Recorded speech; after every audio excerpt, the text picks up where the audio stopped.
Bien, muchachos, el tema a trabajar el día de hoy es el primer militarismo. Este es un periodo, el periodo más largo de la historia del Perú, ¿no? Que abarcó entre los años de 1827 hasta 1872. Muy sencillo, solamente, bueno, a los datos, a las fechas, como ves, el 27 lo inviertes, ¿no? Para que te resulte en 72, 1827 a 1872.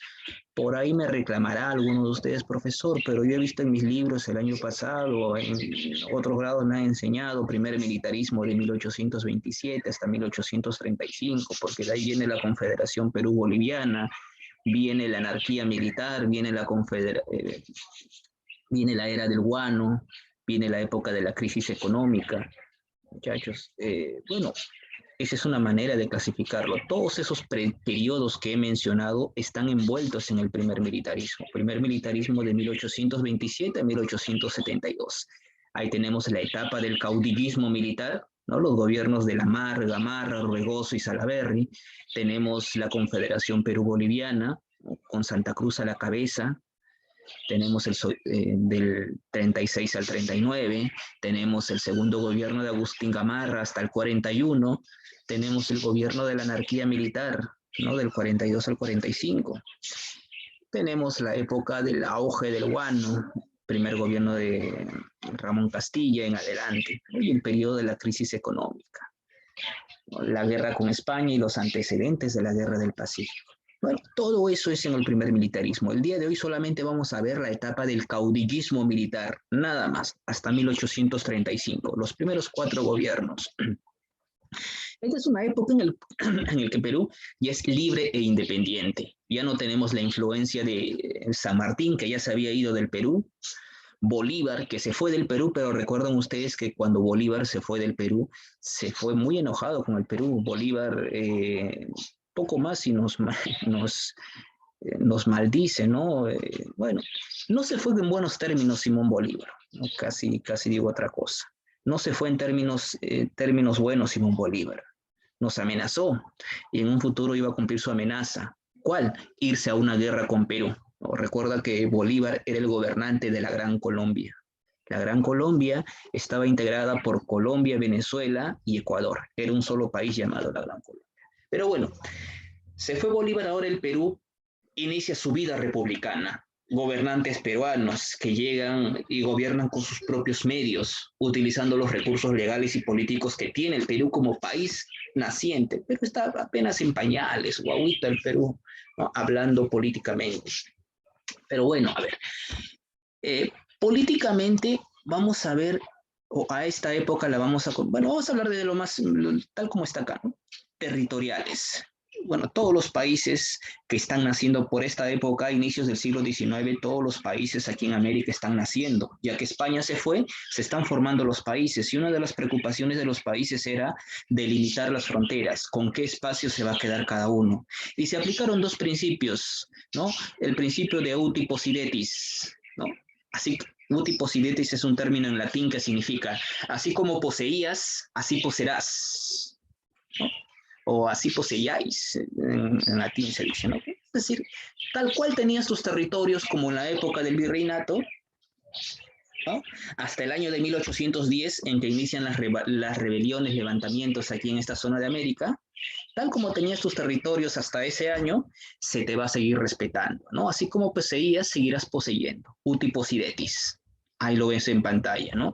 El primer principio que se respetó, ¿no? Y el otro principio era el principio de la libre determinación de los pueblos, es decir, que el pueblo, los miembros de la población, a través de una consulta popular, pueden elegir libremente a qué país pertenecer. Eso comúnmente se utiliza cuando hay problemas en ciudades fronterizas, ¿no? En las ciudades que están en fronteras o son fronteras con otro país.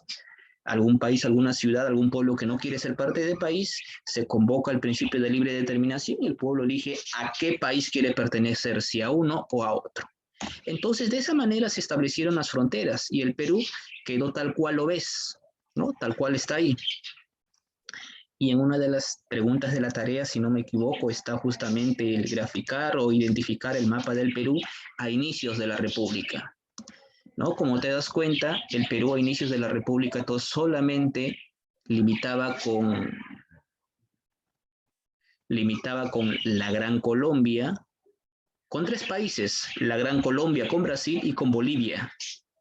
¿No? La Gran Colombia en 1826-1827, por el norte la Gran Colombia, por el este Brasil y por el sur y oeste Bolivia. A Chile no lo veíamos ni en pantalla siquiera. Muy bien. Económicamente, muchachos, se ha atravesado guerras, corriente libertadora del sur y del norte, ¿no? Esto ha traído a ocasión, bueno, en toda guerra siempre hay crisis, siempre hay escasez, ¿no? Ya que los destinos, los fondos de un país, de un estado, se utilizan para la guerra, comprar armamentos, víveres, ¿no? Gastos del ejército, etcétera. ¿No? Y pues el Perú apenas está aprendiendo a caminar con sus propios pies. Profesor, ¿de dónde tiene el Perú sus recursos, sus ingresos? Principalmente los obtenía del impuesto hacia los indígenas. Recuerda que en la época de los españoles los indígenas pagaban un impuesto conocido como tributo indígena. Si San Martín abolió eso, el indígena no pagaba más tributos, más impuestos.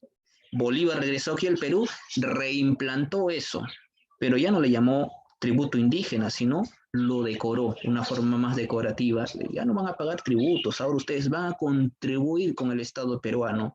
A eso le llamaron contribución indígena, ¿no? Y es otro nombre, pero la cosa es lo mismo, ¿no? Solamente el pago es obligatorio. Le cambiaron el nombre nada más. Muchachos, el, las principales cantidades de dinero principalmente venían de este impuesto llamado contribución indígena. Económicamente entonces está ahí, ya teníamos préstamos, San Martín había hecho préstamos, Bolívar también, o se había prestado, mejor dicho, en préstamos. Perú tiene deuda externa, ¿no? Y principalmente los ingresos provenían de la contribución indígena. ¿No? En el campo social, muchachos, todo sigue igual. Todo sigue igual, había una nobleza, clase media, pueblo, indios, negros, todo sigue igual. Recuerda que es lo único que ha cambiado solamente ha sido un relevo de gobierno. Se fueron los españoles, ahora han entrado a gobernar los criollos. Por eso hubo las rebeliones, los criollos querían gobernar. En la época del virreinato, el criollo no tenía derechos, solamente el español. Por eso hizo todo lo que hizo, ¿no? Las corrientes libertadoras, rebeliones, por eso movió ficha para hacer todo ello. Ahora el criollo ha tenido éxito, el criollo está en el gobierno, pero la situación no cambió para los demás. Solamente hubo un relevo de gobierno, chavo españoles, criollos en el poder. ¿Algún cambio? Ninguno. Socialmente se siguió arrastrando las mismas características sociales en la época de la colonia. Indígena pagaban impuestos, nobleza los más favorecidos, clase media comerciantes profesionales, más cercanos al gobierno, y abajo, pues más abajo todavía los negros esclavos, ¿no? Y bueno, y no hay tanto cambio, entonces, como te das cuenta. Y en el campo político, los que van a gobernar ahora son los militares, esos militares que han combatido en las batallas de Junín y Ayacucho, se sienten con el derecho de decidir los destinos del país. Por eso que a esta época lo conocemos como el militarismo. Como por primera vez están gobernando o está gobernando la clase militar, a eso se le conoce como el primer militarismo, ¿sí? Una situación caótica, caos, esta primera etapa que es de eh, constantes golpes de Estado, guerras civiles, enfrentamientos. Por eso esta primera etapa que estamos haciendo dentro del primer militarismo se le llama caudillismo militar, su nombre más exacto, la época de los caudillos militares, ¿no? Acá tienes, hace un ratito yo estaba explicando acerca del qué territorios ganaba cada país, y acá tienes un ejemplo de los territorios que el Perú entregó. Guayaquil, ¿no? Que se lo entregamos a la Gran Colombia. El día de hoy pertenece a Ecuador, pertenecía al Perú, ciudad fronteriza.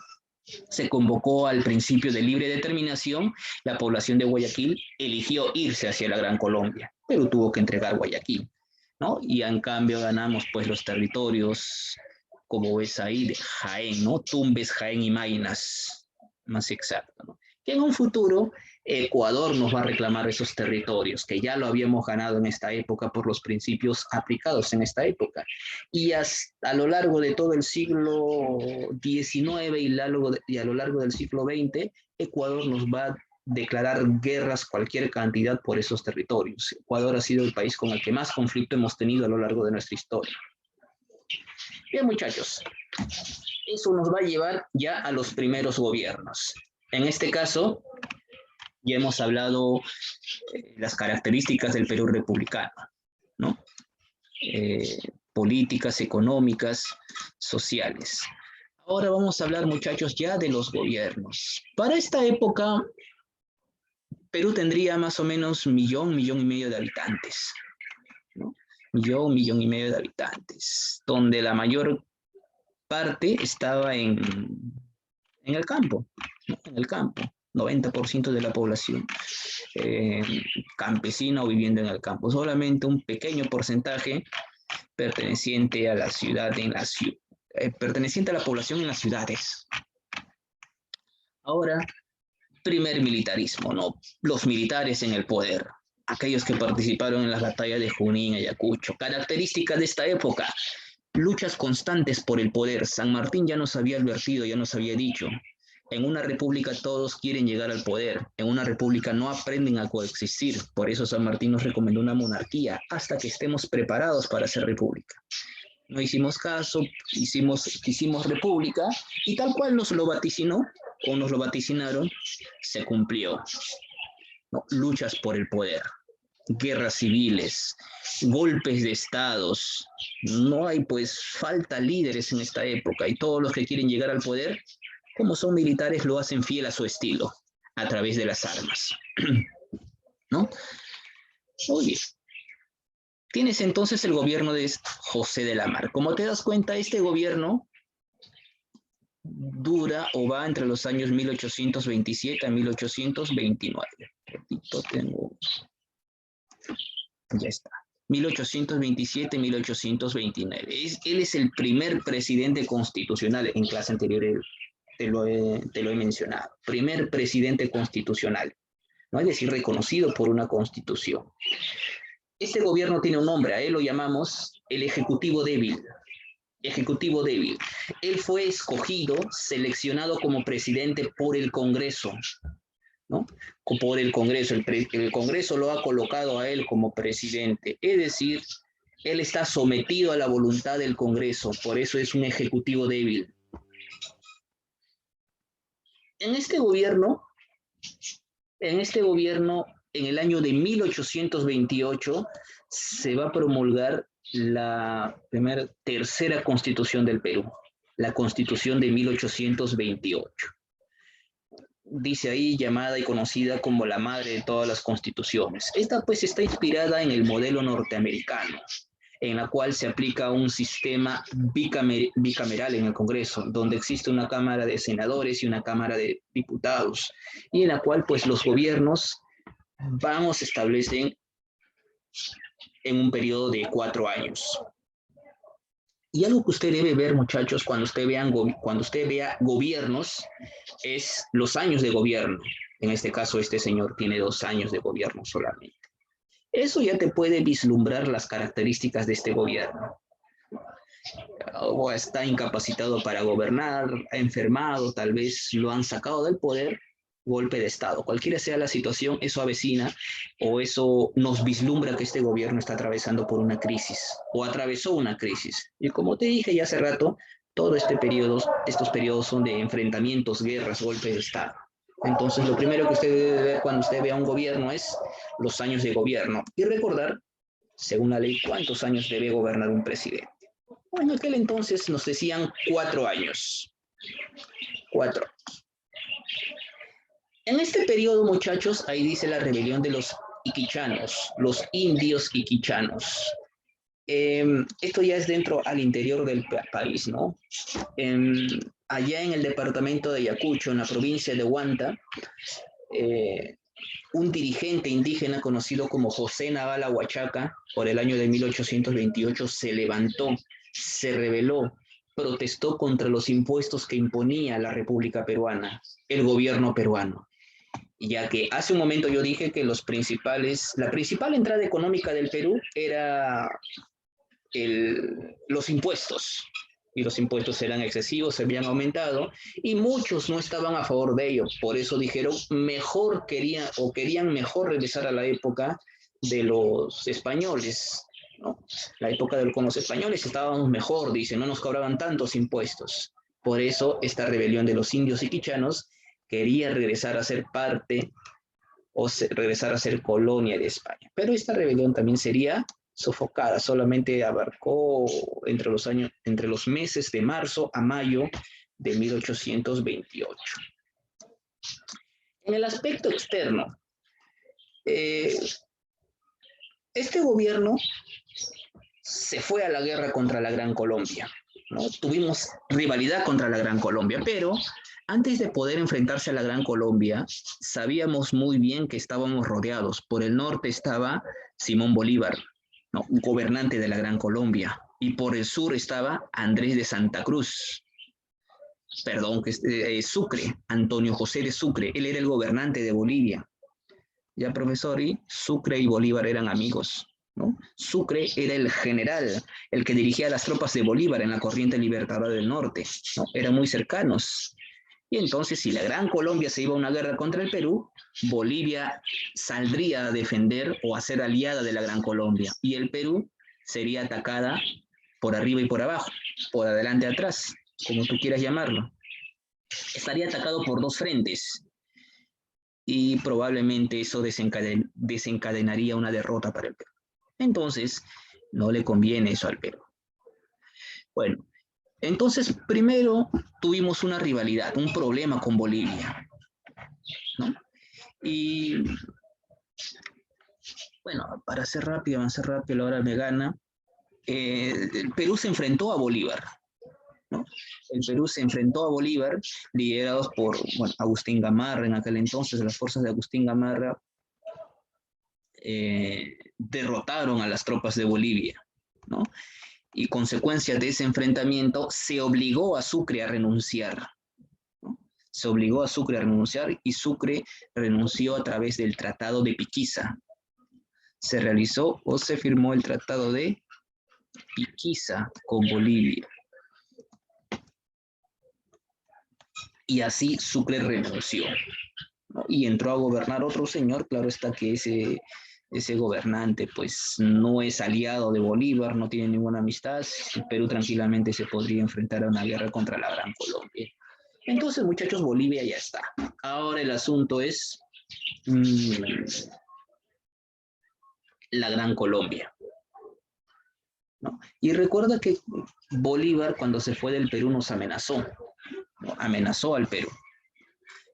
Y Bolívar entonces buscó una situación para generar conflicto con el Perú. En aquel entonces, Bolívar representaba o quería para la Gran Colombia los territorios de Jaén y el territorio de Maynas.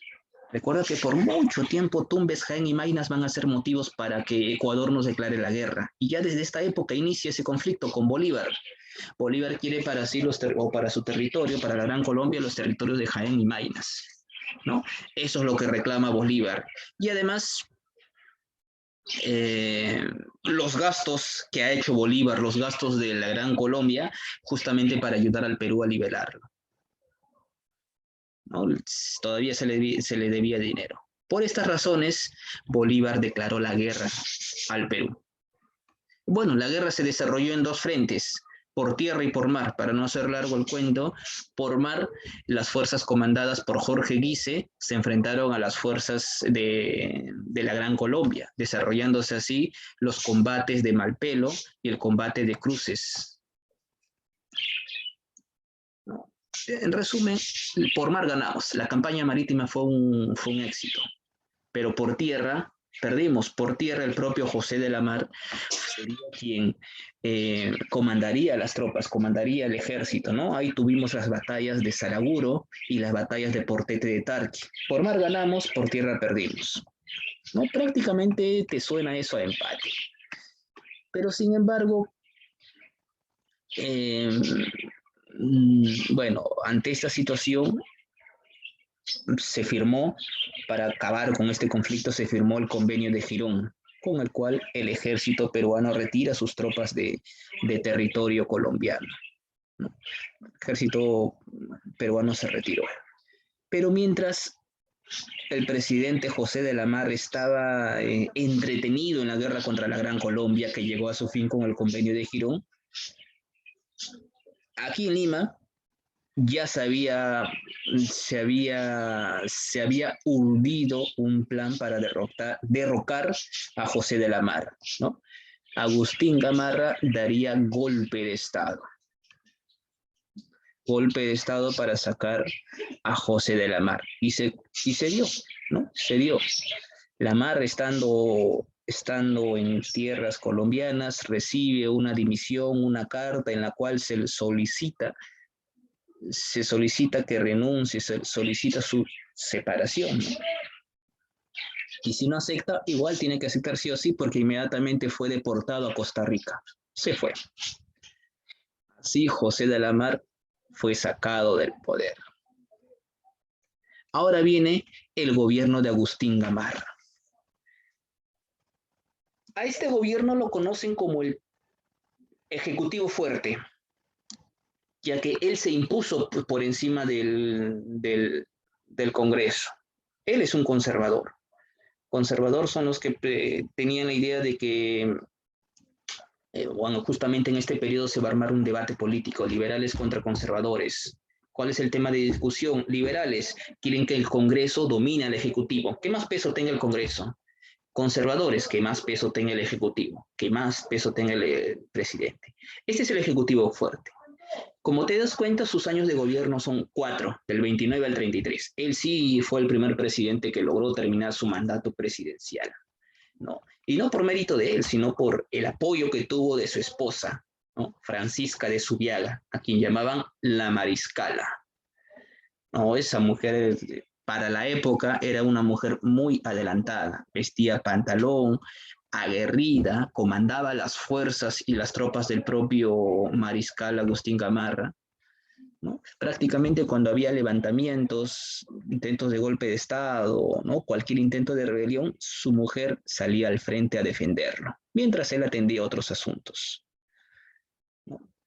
Llegó a tener gran influencia esta mujer, Francisca de Zubiaga, la Mariscala, en la vida política del país de aquel entonces, ¿no? Por esa razón es que muchos comparaban a Ollantaytamala cuando llegó al poder, esposa Nadine Heredia, justamente a Agustín Gamarra con la Mariscala Francisca de Zubiaga. Bueno, este es un gobierno autoritario. Este es un gobierno autoritario. Por algo es ejecutivo fuerte, por algo es un conservador. El autoritarismo, ¿no? A pesar de los enfrentamientos que tuvo contra el Congreso. Debido a eso, pues se ganaría la enemistad, pues, de muchos liberales. Ahí tienes uno de los más destacados, Francisco de Paula González Vigil, ¿no? Quien critica duramente al gobierno, ¿no? Bueno, y sentencia su intervención con la frase, ¿no? Yo debo acusar, yo acuso. Este es un gobierno conservador. En este periodo, como vemos ahí, él sí terminó su gobierno, ¿no? Y vamos a ver algunas obras. Se creó el Departamento de Amazonas, la Maternidad de Lima, la Casa de la Moneda, la explotación del salitre, que para aquel entonces todavía no tiene la importancia que va a tener más adelante. Como dije, 6 obras, a diferencia de los distintos gobiernos del caudillismo que vamos a mencionar. Como dije, este gobierno tuvo varios intentos también de rebelión. El hecho que haya terminado no quiere decir que no lo hayan sacado o intentado sacar. Se contabilizan alrededor de 17 conspiraciones. La mayoría de ellas, pues, sofocadas o pacificadas por su mujer. Siempre le defendía la espalda a Agustín Gamarra, ¿no? También creó colegios, el Colegio San Carlos, el Colegio Militar, entre algunos de ellos. Se firmó el Tratado Larrea-Gual, ¿no? Se firmó el Tratado Larrea-Gual con la Gran Colombia, para así poder poner límites entre Perú y la Gran Colombia, así zanjando el tema que reclamaba Bolívar, ¿no? Los territorios de Tumbes, Jaén y Maynas. Pues en este tratado, la Larrea-Gual, se aceptó que estos territorios se queden en el Perú. Y Guayaquil, a cambio, entregamos Guayaquil, ¿no? Entonces, con eso se pone fin a la primera guerra que tuvo el Perú, es decir, la primera guerra republicana, mejor dicho. ¿No? La primera guerra fue con la Gran Colombia, la cual llegó a su fin con el Tratado de la Reaguana en este periodo.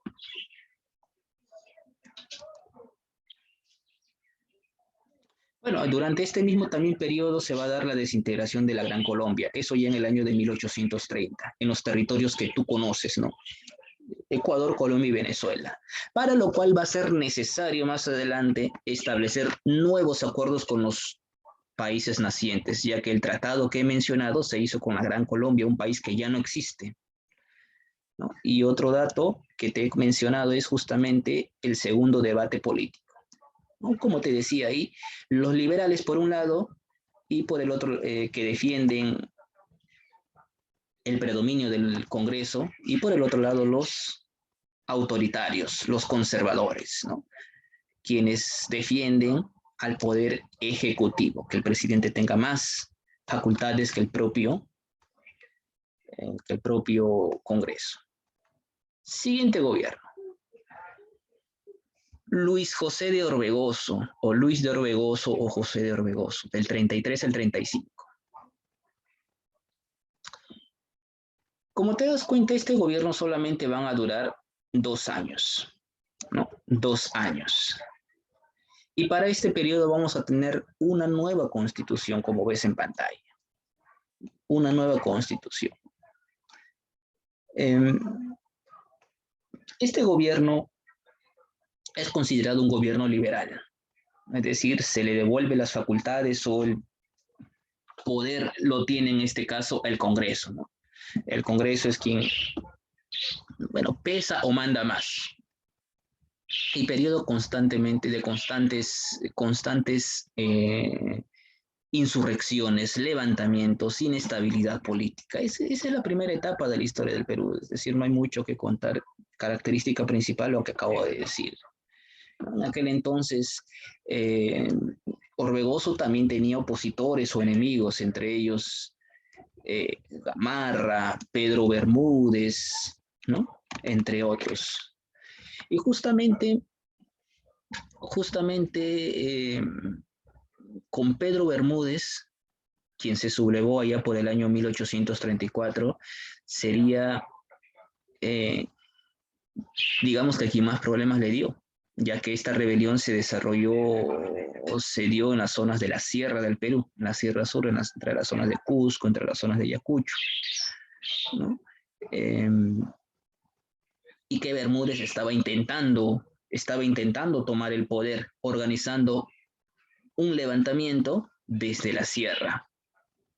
Y es ahí donde pues se van a enfrentar o se van a encontrar, mejor dicho, se van a encontrar las fuerzas tanto de Bermúdez y las fuerzas de Orbegoso, allá en la localidad de Maquinguayo, eso allá en Jauja, allá en 1834, en abril de 1834. ¿No? Se encuentran ambas tropas, ambos ejércitos, Bermúdez por Pedro Bermúdez por un lado, Luis José de Orbegoso por el otro lado, pero en vez de haber un enfrentamiento ahí, pues hubo una reconciliación, un abrazo de confraternidad. A eso se le conoce como el abrazo de Maquinguayo, ya que en esta localidad fue donde se desarrolló y se dio ello, ¿no? Pero justamente, bueno, después de haber realizado ello, a su vez también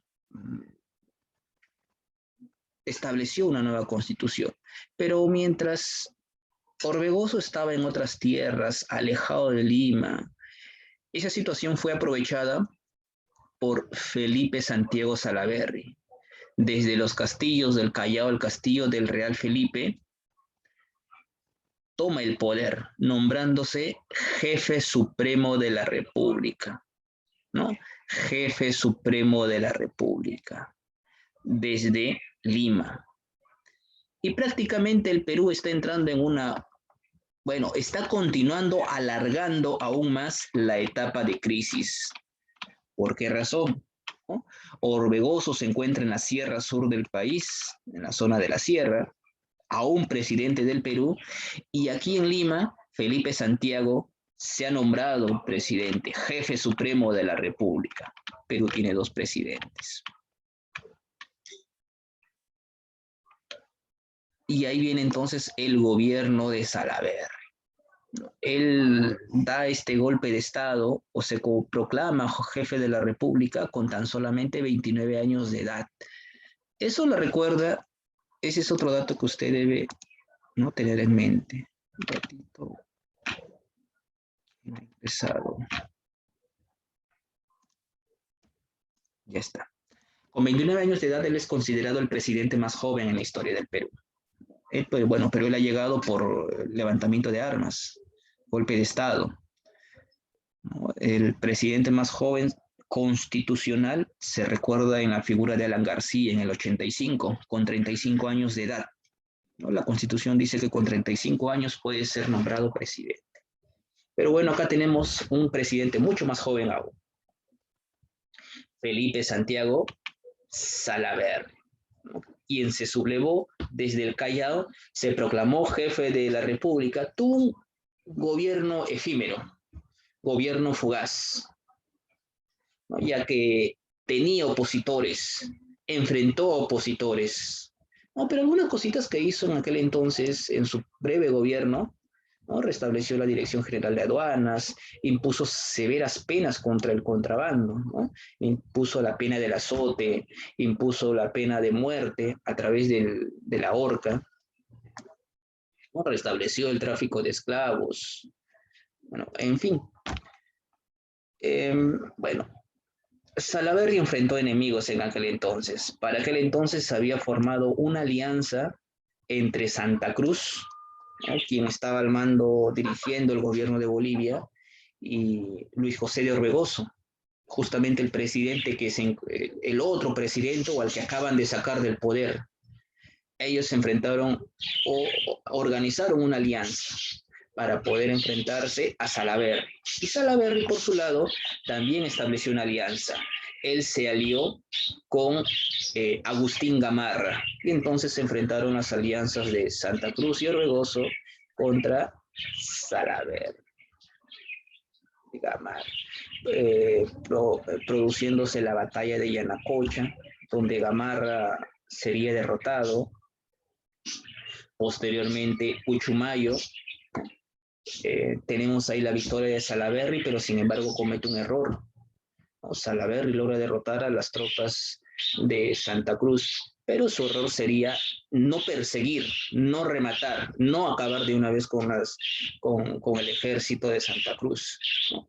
Eso ocasiona que pueda rearmarse esas tropas, ¿no?, reorganizarse, y produciéndose la batalla de Socabaya, donde se daría la derrota total de Felipe Santiago Salaverry, su captura y posteriormente su fusilamiento, su muerte, allá en febrero de 1836, exactamente en la Plaza de Armas de Arequipa.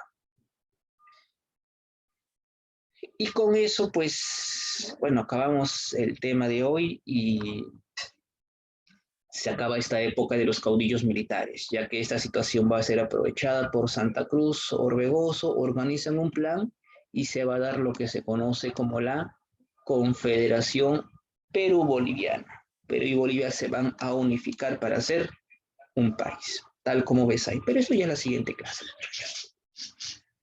Al menos las diapositivas ya están hechas ahí. Son diapositivos ya para todo el bimestre. La guerra con Chile. Pues. Bien, muchachos, a ver un ratito, vamos a ver la grabación.